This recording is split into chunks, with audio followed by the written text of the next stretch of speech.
नमस्कार, स्वागत है आपका और आप देख रहे हैं इंडिया वॉइस। मैं हूं आपके साथ आनंद विजय सिंह।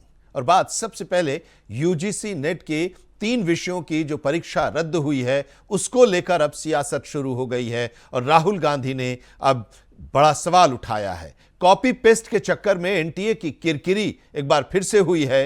यूजीसी नेट के इंग्लिश, सोशियोलॉजी और कॉमर्स पेपर में स्पेलिंग की कई गलतियां थीं, कुछ सवाल रिपीट हुए थे। शिकायतों के बाद एनटीए को यूजीसी नेट की 3 विषयों की परीक्षाएं रद्द करनी पड़ी हैं। वहीं राहुल गांधी ने सरकार के खिलाफ मोर्चा खोल दिया है। राहुल गांधी का कहना है कि एनडीए के नेतृत्व की भी जवाबदेही तय होनी चाहिए।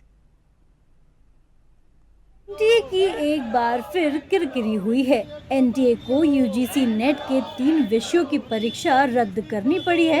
वहीं अब इस पर सियासत भी शुरू हो गई है। राहुल गांधी ने यूजीसी नेट के 3 परीक्षाएं रद्द होने पर मोदी सरकार पर निशाना साधा है।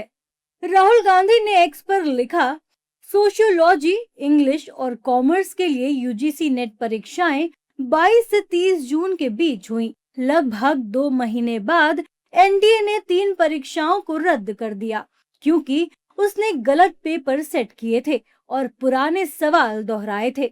हजारों उम्मीदवार जिन्होंने सालों तक तैयारी की, फॉर्म भरे, फीस दी और दूर दराज के सेंटरों तक यात्रा की, उन्हें अब सितंबर में ये सब फिर से करना होगा। गलती एनटीए करती है लेकिन सजा छात्र भुगतते हैं। एनटीए अभी भी असली सवाल का जवाब नहीं देगा।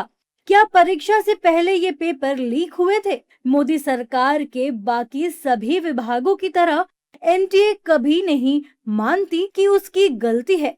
गड़बड़ी वाले बाकी सभी पेपरों की तरह मुझे पूरा यकीन है कि इसके लिए किसी की जवाबदेही तय नहीं होगी। धर्मेंद्र प्रधान का इस्तीफा पहला कदम था, आखिरी नहीं। एनडीए के नेतृत्व की भी जवाबदेही तय होनी चाहिए। नेता प्रतिपक्ष राहुल गांधी केंद्र सरकार पर भड़क रहे हैं। वहीं कांग्रेस और बीजेपी नेताओं में जुबानी जंग भी शुरू हो चुकी है। देखिए, एनटीए के ऊपर लगातार सवाल उठ रहे हैं और इन सवालों के बावजूद, चूंकि एनटीए के अंदर जो इन्होंने 47 लोग निकाले थे वो संविदा पे रखे हुए लोग थे। इतने बड़े संस्थान को उसकी विश्वसनीयता क्या रह जाएगी जिसको आप ठेके पे चला रहे हो। तो राहुल जी का जो सवाल है वो वाजिब है और देश का नौजवान इसी से परेशान है। ऐसी जानकारी आई है कि कुछ परीक्षाओं में कुछ दिक्कत थी, कुछ गड़बड़ी हुई है, उसके चलते हुए वह परीक्षाएं दोबारा हो रही हैं। यूजीसी नेट के अभ्यर्थियों का सबसे बड़ा सवाल यही है कि आखिर दोबारा होने वाली परीक्षा का खर्च कौन उठाएगा। एनटीए ऑफिस के बाहर दिल्ली पुलिस और अर्धसैनिक बलों के जवान तैनात कर दिए गए हैं। वहीं एनटीए ने दोबारा परीक्षा की तारीखें भी जारी कर दी हैं। ये परीक्षाएं 9 और 10 सितंबर को होंगी। 9 सितंबर को इंग्लिश का पेपर सुबह 9 बजे शुरू होगा। 9 सितंबर को कॉमर्स का पेपर दोपहर 3 बजे से होगा। 10 दिसंबर को सोशियोलॉजी का पेपर सुबह 9 बजे होगा। छात्रों को दोबारा कोई फीस नहीं देनी होगी। कई अभ्यर्थियों का कहना है कि उनको एनडीए की गलती का खामियाजा भुगतना पड़ेगा। अब देखना होगा कि सरकार एनडीए पर क्या एक्शन लेती है।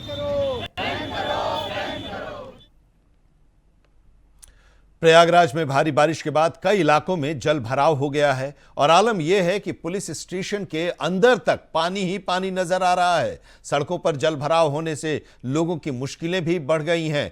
वहीं अखिलेश यादव ने योगी सरकार को घेरा है। बड़ा सवाल यही कि आखिर हर साल भारी बारिश के बाद शहर पानी पानी क्यों हो जाता है। देखिए ये रिपोर्ट। प्रयागराज में भारी बारिश के कारण हर तरफ पानी ही पानी नजर आ रहा है। पुलिस थाने से लेकर गलियां तक बारिश के पानी में डूब चुकी हैं। प्रयागराज में भारी बारिश के बाद पुलिस स्टेशन के अंदर जल भराव हो गया। तस्वीरों में आप देख सकते हैं कि बारिश के पानी ने थाने को ही डुबो दिया है। वैसे हर साल प्रशासन जल भराव नहीं होने का दावा करता है, लेकिन बारिश में हर दावा घुल जाता है। अब आपको प्रयागराज के दूसरे इलाकों की भी तस्वीरें दिखा देते हैं। प्रयागराज में लगातार हो रही बारिश से भले ही मौसम कूल हो गया हो, लेकिन सड़कें दरिया बनने से परेशानी बढ़ गई है। शहर की प्रमुख सड़कें और निचले इलाके पूरी तरह जलमग्न हो गए हैं। झमाझम बरसात के बाद जगह जगह पानी भर जाने से यातायात प्रभावित हुआ है और लोगों को आवाजाही में भारी दिक्कतों का सामना करना पड़ रहा है। क्योंकि पानी भरा हुआ है, गाड़ी का साइलेंसर में पानी जा सकता है और प्लस कहीं बीच में मान लीजिए गड्ढा हो तो मान लीजिए गाड़ी गड्ढे में जा सकती है और बहुत प्रॉब्लम होती है जाने में। वैसे मौसम तो बड़ा बढ़िया है, लेकिन पानी भर जाता है, इसका बहुत गलत असर पड़ता है लोगों पे। मान लीजिए कहीं गड्ढा उड्ढा हो तो कहीं गाड़ी फंस जाए, जब बच्चा स्कूल जा रहा हो तो गिर जाए तो चोट चपेट लग जाएगी, इसका जिम्मेदार कौन होगा बताइए। दिक्कत जहाँ पानी लग जाता है तो बहुत होता है, उधर हिम्मत नहीं पड़ती है गाड़ी अंदर घुसरने की, जलने का मोटर दिक्कत होता है और प्रॉब्लम आने का दिक्कत होता है इसके लिए। वहीं स्कूल जाने वाले बच्चों को भी भारी परेशानी हो रही है। बहुत दिक्कत होती है, जब भी पानी भरता है पूरा तो रोड पानी आ जाता है, आने बहुत दिक्कत होती है, स्कूल ड्रेस पूरा गंदा हो जाता है। स्थिति सर बहुत बेकार है, बच्चों को छोड़ने के लिए क्या करेंगे, कहीं जाना ही पड़ेगा, स्कूल ले जाएंगे। दिक्कत होती है, घर जाता है तो बहुत दिक्कत होती है सर, बहुत ज़्यादा दिक्कत होती है। जहां सड़कें लबालब हैं, वहीं पहाड़ों और अन्य राज्यों में हो रही बारिश की वजह से प्रयागराज में गंगा और यमुना का जलस्तर तेजी से बढ़ रहा है। संगम क्षेत्र और निचले घाटों पर पानी फैलने लगा है, वहीं दशमेश घाट जलमग्न हो गया है। जल स्तर बहुत बढ़ रहा है, बहुत तेजी से बढ़ रहा है और कम से कम 7-7, 8-8 सीढ़ी एक दिन में बढ़ रहा है और काफी चौकियों की लगाने में बड़ी परेशानी होती है। प्रयागराज में हुए जल भराव पर सियासत भी शुरू हो गई है। सपा सुप्रीमो अखिलेश यादव ने एक्स पर लिखा, स्मार्ट सिटी प्रयागराज का सबसे संभ्रांत इलाका जॉर्ज टाउन बताया जा रहा है, जहां थाना तक जलमग्न है। देश की जनता पूछ रही है कि ये इलाका बीजेपी के शहर उत्तरी के विधायक के तहत ही आता है या फिर ये बहकर शहर दक्षिणी के बीजेपी विधायक के विधानसभा क्षेत्र में चला गया है। हर तरफ हालात ऐसे ही हैं, इसलिए ये कंफ्यूजन है। वैसे सुना है बीजेपी राज में प्रयागराज के विकास पर 1 लाख करोड़ रुपए का गोरख धंधा हुआ है। प्रयागराज में भारी जलभराव के बीच योगी सरकार पर अखिलेश यादव के सियासी हमले शुरू हो गए हैं, लेकिन सवाल यही है कि आखिर हर साल बारिश के बाद प्रयागराज डूब क्यों जाता है? आखिर इसका स्थायी समाधान कब निकाला जाएगा? वंदे मातरम को लेकर सियासत जारी है। वंदे मातरम का गायन अब अनिवार्य किया गया है और 15 अगस्त को कांग्रेस के हेडक्वार्टर में जो तस्वीर आई थी उसमें यह कहा गया था कि वंदे मातरम का गायन जब हो रहा था तो उसे बीच में ही रोकने के लिए सोनिया गांधी कह रही थी। हालांकि कांग्रेस की तरफ से यह कहा गया कि वो अध्यक्ष के लिए यानी कि मल्लिकार्जुन खड़गे के लिए कुर्सी की व्यवस्था के लिए वो कह रही थी। बहरहाल अब इसको लेकर सियासत जारी है और इस पर पक्ष और विपक्ष की तरफ से लगातार बयान आ रहे हैं। देखिए ये रिपोर्ट। वंदे मातरम आजादी के जश्न में गूंजा, लेकिन उसके बाद सियासत में ऐसा शोर उठा कि गीत से ज्यादा चर्चा एक वायरल वीडियो की होने लगी। ये वीडियो कांग्रेस मुख्यालय की है, जिसमें वंदे मातरम के गायन के दौरान सोनिया गांधी कुछ हलचल करती दिख रही हैं।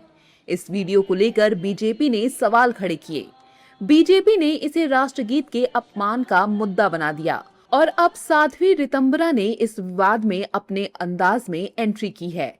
उनका आरोप है कि सोनिया गांधी की बॉडी लैंग्वेज से असहजता और नाराजगी साफ दिखाई दे रही थी और उन्होंने इसे वंदे मातरम का अपमान तक करार दिया। सोनिया गांधी ने बहुत भारी अपमान किया। वंदे मातरम का गीत जब गाया जा रहा था तो उनकी बॉडी लैंग्वेज बता रही थी कि वो कितनी असहज, कितना क्रोध, कितना गुस्सा कर रही थी। ये वो चेहरे हैं जो देश का उत्कर्ष देख नहीं सकते।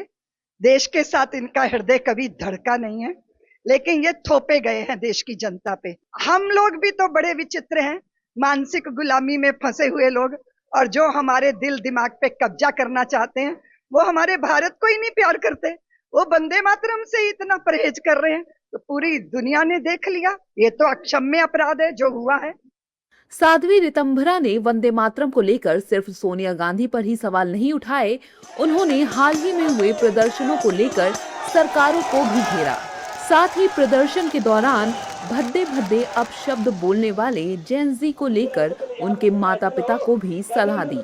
साथ ही उन्होंने कहा कि वहां पर कुछ लड़कियों ने निर्लज्जता दिखाई। देखिए, मुद्दों को लेके प्रदर्शन हो, ये लोकतंत्र की खूबसूरती है। जब सत्ता में बैठे लोग नहीं सुनते तो जोर से चिल्लाना भी पड़ता है, लेकिन इसका अर्थ ये नहीं है कि आपका देश एक भारी वटवृक्ष है, मान लो उसमें किसी भी तरह की दीमक लगी है तो दीमक का इलाज करने का आवाज उठनी चाहिए, ना कि पूरे वृक्ष को गिरा देने की।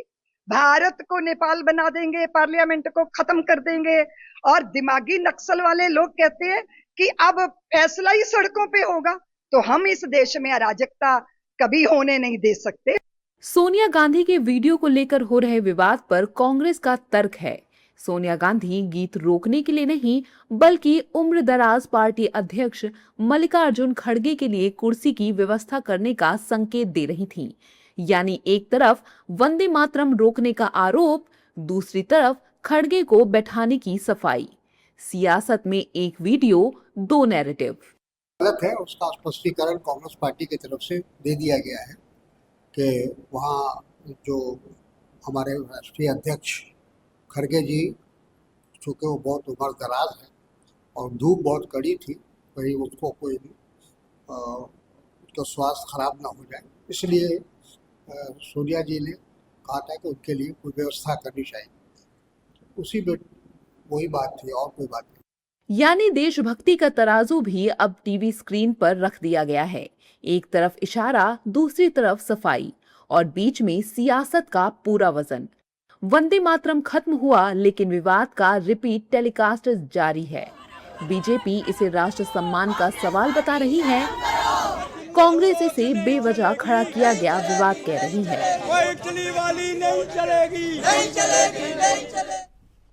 ब्रेक के बाद आपका एक बार फिर से स्वागत है। मध्य प्रदेश के उज्जैन के महाकालेश्वर मंदिर स्थित नाग चंद्रेश्वर मंदिर में सावन के तीसरे सोमवार पर बड़ी संख्या में श्रद्धालु दर्शन करने के लिए पहुंचे और इसी दौरान मंदिर परिसर के पास भगदड़ जैसे हालात बन गए। हरसिद्धि मंदिर के सामने बैरिकेडिंग वाले इलाके में अचानक भीड़ का दबाव बढ़ा और इसके बाद कई श्रद्धालु घायल हो गए। घायल श्रद्धालुओं को अस्पताल में भर्ती कराया गया। हरसिद्धि मंदिर चौराहे के पास बैरिकेडिंग वाले क्षेत्र में डीपी के पास करंट फैलने की अफवाह के बाद भीड़ में भगदड़ जैसी स्थिति बनी। हालांकि मंदिर प्रशासन ने करंट के खबरों को भ्रामक बताया है। सावन के तीसरे सोमवार के साथ ही आज नागचंद्रेश्वर मंदिर के दर्शन के लिए भी बड़ी संख्या में श्रद्धालु उज्जैन पहुंचे थे। नागचंद्रेश्वर मंदिर के कपाट साल में सिर्फ एक बार खुलते हैं, लिहाजा सुबह से ही महाकाल मंदिर परिसर और आसपास श्रद्धालुओं की भारी भीड़ मौजूद थी।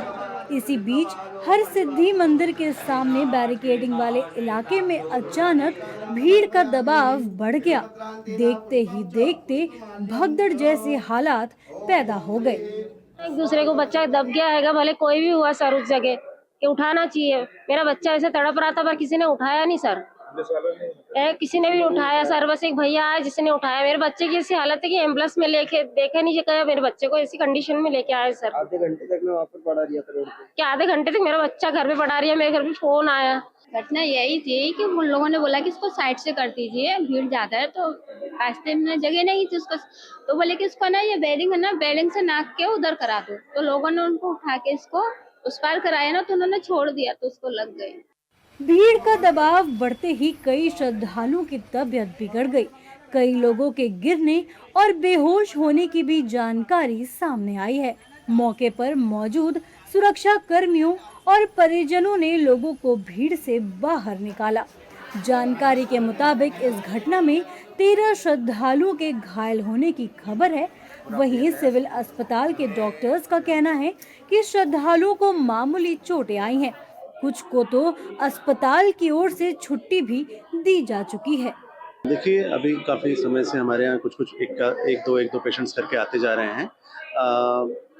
डेफिनेटली नागचंद्रेश्वर महादेव का एक बहुत बड़ा पर्व है जिसमें बहुत अधिक संख्या में अपने यहाँ श्रद्धालु आए हैं। उसमें से कुछ श्रद्धालु अत्यधिक भीड़ होने की वजह से कुछ लोगों को बेहोश हो गए, भीड़ की वजह से कुछ को चक्कर आ रहे हैं और कुछ को किसी चोट लगने की वजह से यहाँ पर आए हैं। बाबा महाकालेश्वर के आशीर्वाद से अच्छी बात यह है कि कोई भी पेशेंट अभी सीरियस नहीं है, सभी पेशेंट आउट ऑफ डेंजर है। काफ़ी सारे पेशेंट्स लगभग 4 से 6 पेशेंट्स को सामान्यतः ओपीडी बेसिस पे आके उपचार लेके जा चुके हैं। 2 से 3 पेशेंट्स अभी हमारे यहाँ भर्ती। नागचंद्रेश्वर मंदिर के दर्शन के लिए लगी कतार में करंट फैलने की अफवाह से श्रद्धालुओं में दहशत की स्थिति बन गई। हर सिद्धि मंदिर चौराहे के पास बैरिकेडिंग वाले क्षेत्र में डीपी के पास करंट फैलने की अफवाह से भीड़ में भगदड़ जैसी स्थिति बनी, जिसमें कुछ श्रद्धालुओं के गिरने और बैरिकेडिंग से टकराने की जानकारी सामने आई। महाकाल मंदिर प्रबंध समिति ने मंदिर में भगदड़ या अव्यवस्था की खबरों को भ्रामक बताया है। उज्जैन में आज आस्था का बड़ा सैलाब देखने को मिला। जानकारी के मुताबिक करीब 5.5 लाख श्रद्धालु अब तक दर्शन कर चुके हैं। ऐसे में लगातार बढ़ती भीड़ के बीच सुरक्षा और भीड़ प्रबंधन बड़ी चुनौती बन गया है। फिलहाल घटना में घायल श्रद्धालुओं का इलाज कराया जा रहा है और प्रशासन की ओर से स्थिति पर नजर रखी जा रही है। दिल्ली में रविवार को सफाई कर्मचारी अनिल की चाकू मारकर हत्या हुई थी। अब तक पुलिस आरोपी को गिरफ्तार नहीं कर पाई है। वहीं नाराज परिजन और सफाई कर्मचारी धरने पर बैठ गए हैं। कर्मचारियों का कहना है कि जब तक उनकी मांगें पूरी नहीं होती तब तक उनका विरोध प्रदर्शन जारी रहेगा। वहीं आम आदमी पार्टी भी दिल्ली की रेखा गुप्ता सरकार को इस मामले को लेकर घेर रही है।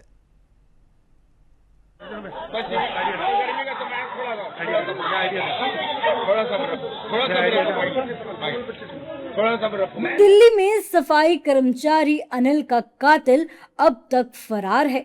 वहीं परिजनों का गुस्सा बढ़ता जा रहा है। परिवार ने अनिल का शव लेने से इनकार कर दिया है और इंसाफ की मांग कर रहा है। पूर्वी दिल्ली के कल्याणपुरी में सफाई कर्मचारी अनिल कुमार की हत्या के बाद कर्मचारियों में भी भारी आक्रोश देखने को मिल रहा है। ड्यूटी के दौरान चाकू मारकर की गई हत्या के विरोध में लाल बहादुर शास्त्री अस्पताल और स्वामी दयानंद अस्पताल के बाहर बड़ी संख्या में सफाई कर्मचारी धरने पर बैठ गए हैं। नाराज कर्मचारियों का कहना है कि जब तक उनकी मांगे पूरी नहीं होती तब तक उनका विरोध प्रदर्शन जारी रहेगा। वहीं परिजन आरोपी की तुरंत गिरफ्तारी और परिवार के एक सदस्य को सरकारी नौकरी देने की मांग कर रहे हैं। हमारा 3 शर्त है, एक तो मुलजिम पकड़ा जाए, उसके बाद कुछ मुआवजा मिले, हमें नौकरी मिले बच्चे को। कोई पकड़ा नहीं गया है उसको, तो वो खुलेआम घूम रहा है। अभी तक क्या कर रही है सरकार, मुझे यही नहीं समझ में आ रहा। पुलिस क्या कर रही है, उसको पकड़ के तो लाए, पहले पकड़ के उसका मर्डर पूरा करे कि हाँ इसका काउंटर ही डाल दे कि हाँ इसको काउंटर करना है, इसका मर्डर करना है। बस हमें उसको फांसी की सजा चाहिए। वहीं धरना प्रदर्शन में आप नेता भी शामिल हैं। आप विधायक कुलदीप कुमार रेखा सरकार पर तीखा हमला बोल रहे हैं। रेखा गुप्ता जी की सरकार ने दिल्ली की कानून व्यवस्था को ठप कर दिया है और अब वो कर्मचारियों को मांगों को मानने को तैयार नहीं है। हमारी 3 स्पष्ट मांगे हैं, 1 करोड़ का मुआवजा, सरकारी नौकरी और उस व्यक्ति को तुरंत में पकड़ के उसको फास्ट ट्रैक कोर्ट में लगा के उसको फांसी देने का काम सरकार करने का काम करे। हमारी 3 मांगे, लेकिन अभी तक सरकार का कोई भी प्रतिनिधि यहाँ पर आया नहीं है। सफाई कर्मी अनिल को इंसाफ दिलाने के लिए धरना और सियासत दोनों ही चालू है। बड़ा सवाल यही है कि आखिर आरोपी की गिरफ्तारी कब होगी और परिवार को इंसाफ कब मिलेगा। सवाल ये भी है कि आखिर दिल्ली में चाकूबाजों का फाइनल इलाज कब होगा। और इसी के साथ इस बुलेटिन में अभी इतना ही, लेकिन देश दुनिया की खबरों के लिए जुड़े रहिए इंडिया वॉइस के साथ।